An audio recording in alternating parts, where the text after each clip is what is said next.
Hello बच्चों, how are you.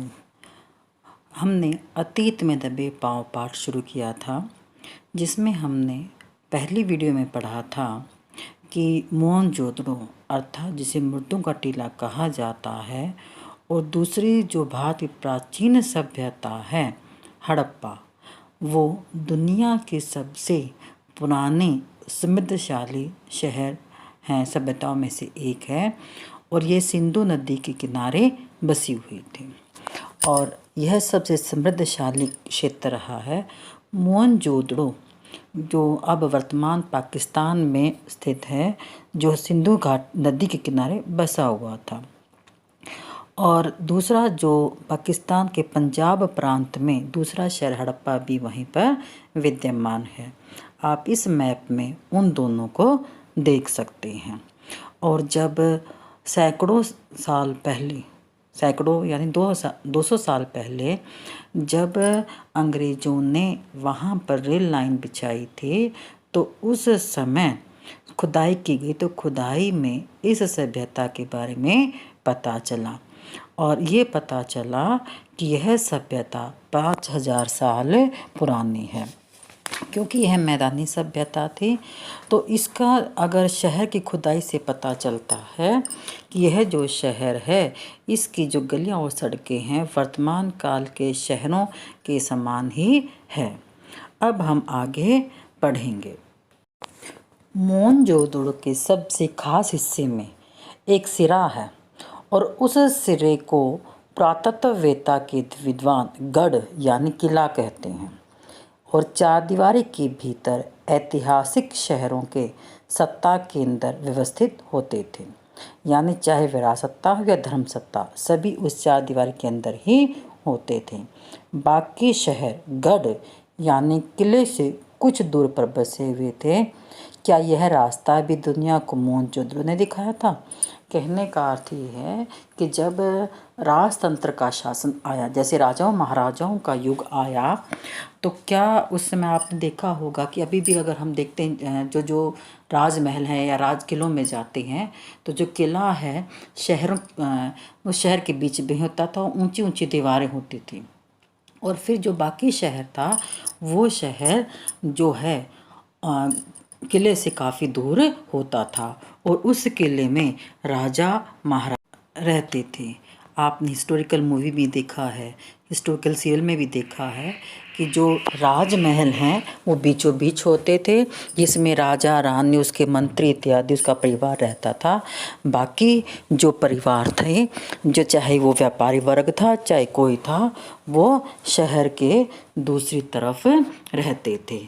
तो लेखक बताते हैं, क्या यह सारा का जो रास्ता है, क्या मोहनजोदड़ो ने ही संसार को दिखाया है।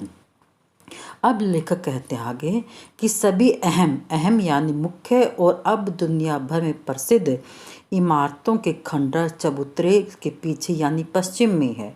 इनमें प्रशासनिक इमारतें जैसे सचिवालय, जैसे आपका ये है कोर्ट वगैरह है, इसी तरीके से, और सभा भवन यानी कि जो जैसे सभाएं होती थी वहाँ पर, ज्ञानशाला यानी स्कूल इत्यादि, और कोठार यानी अन्न भंडार, और वह अनुष्ठानिक महाकुंड जो सिंधु सभ्यता के अद्वितीय यानी सबसे अलग वास्तु कौशल है, अकेला ही काफ़ी माना जाता है। वास्तव में यहाँ एक ऐसा निर्माण है जो अपने मूल स्वरूप के बहुत नज़दीक भी बसा हुआ है। अब हम बात करते हैं वहाँ का नगर कैसा बना हुआ था। वहाँ का नगर नियोजन किसका? मोहनजोदड़ो का नगर सबसे अलग था। उसकी मिसाल वर्तमान काल में आज भी देखी जा सकती है कि बड़े चबूतरे के नीचे की तरफ जब हम ऊंचा से देखते हैं, लेखक बताते हैं, तो नीचे दिखाई देता है कि कुछ इमारतें भले ही वे खंडर बन चुकी हों, मगर शहर की सड़कें और गलियों का विस्तार ज्यों का त्यों अभी भी विद्यमान है। ये सारी की सारी जो सड़कें हैं आड़ी तिरछी हैं, और आज का वास्तुकार यानी कि जो आर्किटेक्ट है उसे ग्रिड प्लान कहते हैं। आज जितनी भी सेक्टर मार्का कॉलोनियाँ हैं, चाहे आप कोई भी सेक्टर देख लो, कहीं के भी सेक्टर देख लो, तो चाहे वर्तमान काल में चंडीगढ़ है, पंचकुला है, ब्राज़ीलिया है, इस्लामाबाद है, ये शहर ग्रिड प्लान के शहर माने जाते हैं, जो वर्तमान काल में आधुनिक नगर नियोजन के प्रतिमान यानी कि उसी की देखा देखी बनाए हुए शहर हैं। लेखक कहते हैं कि उनकी बनावट शहर के खुद विकसित यानी कि डेवलप का कितना अवकाश छोड़ते हैं, इस बात पर शंका की जा सकती है। लेखक बताते हैं कि मोहनजोदड़ो के साक्षर यानी कि वास्तविकता जो सभ्यता एवं सुसंस्कृत समाज की स्थापना की थी, लेकिन उसमें नगर नियोजन यानी जो नगर का निर्माण किया था और उसमें वास्तुकार की जो भूमिका थी, आखिर कैसी भूमिका थी, कुछ बता नहीं सकते। लेखक बताते हैं कि स्तूप वाले चबूतरे के पीछे यानी जो बौद्ध स्तूप था उसके ठीक पीछे एक गढ़ है, गढ़ यानी कि किला है, और उसके ठीक सामने ही उच्च वर्ग यानी कि हम कह सकते हैं कि वहाँ के बिजनेसमैन थे, बड़े बड़े उद्योग धंधे करने वाले थे, या कह सकते हैं बड़े बड़े जमींदार थे, उनकी बस्ती बसी हुई थी। और उसके ठीक 5 किलोमीटर दूर सिंधु नदी बहती थी। पूरब की इस बस्ती में से अगर दक्षिण यानी साउथ की तरफ हम देखते हैं तो वहाँ मोहनजोदड़ो के खंडर हर जगह दिखाई देते हैं। दक्षिण में जो टूटे फूटे घरों का जमघट है वह कामगार मेहनत मजदूरी करने वाले लोगों की बस्ती लगती है, यानी जो पिछड़ा वर्ग हम कह सकते हैं। इतर वर्ग यानी पिछड़ा वर्ग, संपन्न समाज में वर्ग भी होंगे। संपन्न समाज बिजनेसमैन कह सकते हैं, व्यापारी कह सकते हैं, महाजन कह सकते हैं। लेकिन क्या निम्न वर्ग यहाँ नहीं था? कहते हैं कि निम्न वर्ग के घर इतनी मजबूत सामग्री से नहीं रहे होंगे कि वो काफ़ी 5000 साल तक टिक सकें। उनकी बस्तियाँ और दूर रही होंगी। यह भी है कि 100 साल में अब तक इस इलाके के 1/3 हिस्से की खुदाई भी हो पाई है, अब वह भी बंद हो चुकी है। लेखक बताते हैं कि 100 सालों में कि पहले से जैसे जैसे उस समय जब मैंने बताया था आपको कि जब रेल लाइन बिछ रही थी तो उस समय वहाँ पर खुदाई की गई थी, और खुदाई करने के बाद पता चला था कि यहाँ सभ्यता है, कोई सभ्यता है। लगातार खुदाई होती रही, लेकिन जब खुदाई करने के बाद दलदल हो गया था, क्योंकि सिंधु घाटी का पानी वहाँ से निकलने लगा था, इसीलिए वहाँ की खुदाई 100 सालों तक लगातार होती रही, और उसके बाद उसकी खुदाई वर्तमान काल में बंद है, क्योंकि भारत सरकार ये नहीं चाहती कि ये जो हमारी सभ्यता है वो कहीं नष्ट ना हो जाए। तो अगर हो सकता है कि वहाँ और अधिक खुदाई करते तो पता चल जाता कि जो मेहनत मजदूर करने वाले लोगों के घर कैसे बने हुए हैं। अब आगे लेखक बताते हैं कि जो स्तूप के टीले के महाकुंड के विहार की दिशा में उतरे, कि सबसे पहले वहाँ गए, जो महाकुंड अर्थात एक पवित्र स्थल था उस समय का, सरोवर हम कह सकते हैं, जैसे आपका यहाँ कुरुक्षेत्र में है ब्रह्म सरोवर वगैरह है, या फिर गंगोत्री है, हरिद्वार वगैरह है, काशी में है, तो ऐसे ही वहाँ के लोगों का भी एक पवित्र कुंड था जहाँ पर वो स्नान इत्यादि करते थे। कि उसके दाएं यानी लेफ्ट साइड में एक लंबी गली दिखाई दी। इसके आगे महाकुंड है, यानी पवित्र स्थल था, सरोवर था, और पता नहीं ये अचानक था या फिर एक संयोगी था कि धरोहर के प्रबंधक थे, यानी कि जो पुरातत्ववेताओं के जो इसके निर्माण करने वाले देखने वाले थे, उन्होंने इस गली का नाम देव मार्ग रख दिया था।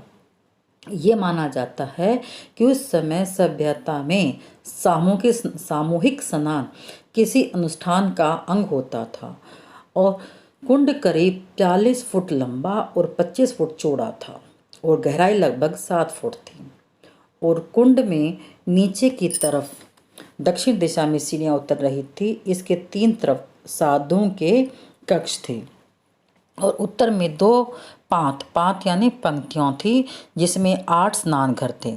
और सबसे बड़ी बात तो यहाँ की ये दिख जाती है कि जो बाथरूम थे वहाँ उनका दरवाज़ा एक दूसरे के सामने नहीं खुल रहा था, बल्कि उनका दरवाज़ा अपोजिट साइड में खुल रहा था। कह सकते हैं कि ये देखो कितनी प्राचीन सभ्यता होने के बावजूद भी वहाँ के लोगों ने अपनी जो शहर थे या जो बड़ी बड़ी इमारतें बनाई थी किस तरीके से बनाई हुई थी, ये सोचकर बड़ी हैरानी होती है। क्या वास्तव में पहले के इंसान जब आदि मानव ऐसा था। अब आगे कि इस कुंड में खास बात यहाँ की पक्की ईंटों का है। कच्ची ईंटें नहीं थी बल्कि यहाँ की पक्की ईंटें थी, ताकि कुंड का पानी धीरे धीरे रिसे नहीं, अर्थात बाहर ना निकले और बाहर का जो गंदा पानी है वो कुंड के अंदर ना आए। इसके लिए कुंड के नीचे के भाग में दीवारों पर ईंटों से बना हुआ चूना और चिरोड़ी चूना एक तरह से वाइट सीमेंट होती है, और चिरोड़ी भी गारा यानी कि सीमेंटेड कह सकते हैं, जैसे आजकल के जैसे फर्श वगैरह हो, कैसे पक्का फर्श एक तरह से बना हुआ था। और पार्श्व यानी कि सामने की जो दीवार थी वो दूसरी दीवार खड़ी कर दी गई थी आमने सामने, जिसमें सफ़ेद डामर यानी सफ़ेद सीमेंट का प्रयोग किया गया था। और कुंड के पानी के बंदोबस्त के लिए उसकी दूसरी तरफ एक कुआं बना हुआ था कि गंदा पानी वहाँ से निकाल दिया जाए और साफ पानी भर दिया जाए। इसके लिए एक अकेला दोहरे घेरे का यानी कि डबल सर्कल का एक कुआं बना हुआ था, और उस कुएं से ही पानी निकालकर जब कोई महान अनुष्ठान होता था उस सरोवर को भर दिया जाता था। और उससे पहले उसकी सफाई होती थी, सफाई होने के बाद ही उसमें वो कुएं से पानी डाला जाता था। कि जैसे मैंने आपको गूगल मीट में बताया था कि जैसे आपके स्विमिंग पूल में होते हैं तो गंदा पानी उससे पहले उसे पक्का बनाया जाता है, उसी गंदे पानी को बाहर निकाला जाता है, और फिर गंदे पानी को बाहर निकालने के बाद उसमें साफ ताज़ा पानी भरा जाता है। और ऐसे ही हमारे जो मैंने आपको बताया है कि जैसे कुरुक्षेत्र में ब्रह्म सरोवर है, तो समय समय पर ब्रह्म सरोवर की सफाई की जाती है और वहाँ पर साफ पानी भरा जाता है। जैसे जब भी कोई महास्नान होता है या कोई अनुष्ठान होता है, जैसे पूर्णमासी पर है, अमावस पर लोग स्नान पवित्र स्थल जो तीर्थ स्थान है वहाँ पर स्नान इत्यादि करने जाते हैं, तो ठीक वहाँ के लोग भी जो पवित्र स्थल पर सामूहिक रूप से इकट्ठे होते थे, स्नान करते थे, पूजा पाठ करते थे।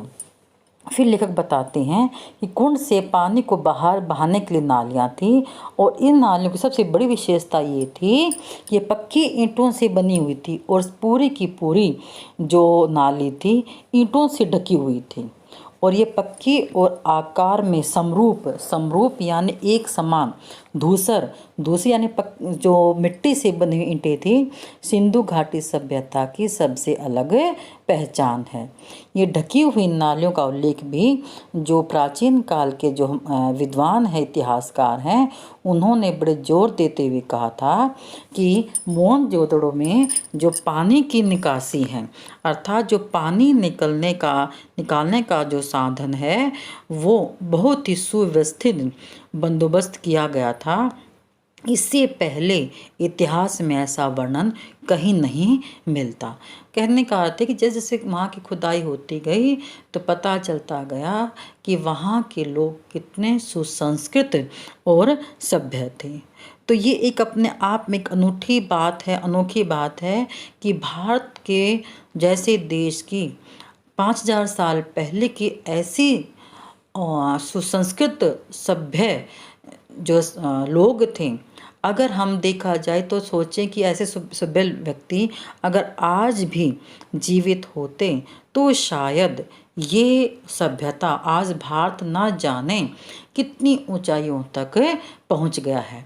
इसीलिए तो भारत विश्व गुरु की श्रेणी में यूँ ही नहीं कहा जाता, इसकी सभ्यता और संस्कृति के कारण ही ये विश्व गुरु कहा जाता है। अब आगे कि महाकुंड के बाद लेखक और उसके साथियों ने किले की परिक्रमा की, और कुंड के दूसरी तरफ एक विशाल कुठार बना हुआ था, और उस कुठार यानी जो भंडारण घर था जहाँ पर अनाज इकट्ठा किया जाता था, तो वहाँ के लोग टैक्स के रूप में वहाँ पर अनाज रखा जाता था। और इसके निर्माण के सबसे खास बात तब पता चली क्योंकि ये हवादार थी और चौकियाँ बनी हुई थी। ये लेखक और उसके साथी अनुमान लगा सकते हैं। यहाँ 9 चौकियों की 3 कतारें थी।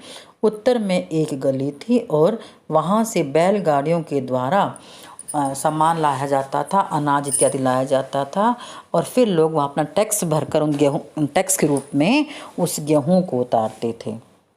इसी तरह के जो भंडार घर थे वो हड़प्पा में भी मिलते हैं। अब तो यह जग जाहिर यानी कि पूरे संसार में बात हो चुकी है कि सिंधु घाटी के दौर में व्यापार ही नहीं था बल्कि वहाँ उन्नत प्रकार की खेती की जाती थी। बरसों तक पहले लोग यही मानते थे कि सिंधु घाटी के लोगों ने कभी अन्न नहीं उगाया है बल्कि उसका आयात किया है।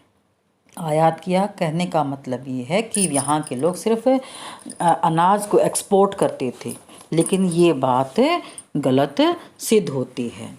नई खोज के इस ख्याल को निर्मूल साबित कर दिया है, बल्कि विद्वान तो ये मानते हैं कि वह मूल रूप से खेतीहर यानी कि खेती बाड़ी करने वाले और पशुओं का पालन करने वाले पशुपालक थे। लोहा शुरू में नहीं था। हाँ, पत्थर और तांबे की मात्रा बहुत अधिक थी। जो पत्थर सिंध में ही था। तांबे की जितनी खदानें थी वो राजस्थान में थे। इसके उपकरण इनके यानी खेती बाड़ी करने के जो उपकरण थे उसके प्रयोग में इसके लाया जाता था। जबकि मिस्र और सुमेर जो मोहनजोदड़ो और हड़प्पा के समकालीन सभ्यताएं कही जाती हैं, वहाँ चकमक के पत्थर और लकड़ी के उपकरणों का प्रयोग किया जाता था। लेखक बताते हैं कि प्रसिद्ध इतिहासकार इरफान हबीब के अनुसार यहाँ के लोग रबी की फसल करते थे। रबी जिसमें कपास, गेहूँ, जौ, सरसों, चने आदि के पुख्ता सबूत मिले कि पूरी तरह से हम कह सकते हैं कि ये जो सभ्यता थी ये सभ्यता खेती बाड़ी करने वाली थी, पशुओं का पालन करने वाली थी और वह सभ्यता का तर युग यानी कि मिडल हम कह सकते हैं कि जहाँ पर पानी की मात्रा अधिक थी और धीरे धीरे यह सूखे की ओर ढलती चली गई थी। तो हम कह सकते हैं कि जो आपने मोहनजोदड़ो मूवी देखी थी उसमें देखा होगा कि वो सिंधु घाटी की जो सभ्यता है, जैसे मोहनजोदड़ो शहर था और हड़प्पा शहर था, वो उस समय का अंतिम समय हम कह सकते हैं कि वो युग चल रहा था। विद्वानों का ये मानना है कि यहाँ ज्वार, बाजरा, रागी आदि की फसल भी उगाई जाती थी। लोग खजूर, खरबूजे और अंगूर भी उगाते थे। झाड़ियों से बेज जमा करते थे। कपास की खेती भी होती थी। कपास को छोड़कर बाकी सबके बीज मिले हैं जो हमारी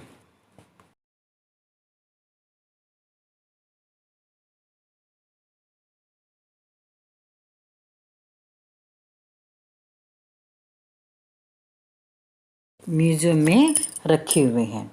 कपास के बीज तो नहीं पर सूती का कपड़ा जरूर उसका एक नमूना वहाँ पर मिला है। ये दुनिया में सूत के 2 सबसे पुराने नमूनों में से एक है। दूसरा सूती कपड़ा 3000 ईसा पूर्व का है जो जॉर्डन में मिला। मोहनजोदड़ो में सूत की कताई बुनाई के साथ रंगाई भी होती थी। रंगाई का एक छोटा सा कारखाना खुदाई में माधव स्वरूप वत्स को मिला था जो लिनन और ऊन से कहते थे। यहाँ सुमेर से आयात यानी एक्सपोर्ट होते थे। शायद सूत उनको निर्यात होता था यानी इम्पोर्ट होता था, जैसा कि बाद में सिंधु में मध्य एशिया और यूरोप की सदियों में हुआ है। प्रसंग वंश मेसोपोटामिया जो वर्तमान में इराक है के शिलालेखों में मोहनजोदड़ो के लिए में लूहा शब्द का संभावित प्रयोग मिलता है। आज इतना ही, बाकी कल करेंगे और दूसरी वीडियो में हम प्रश्नोत्तर डिस्कस करेंगे। धन्यवाद।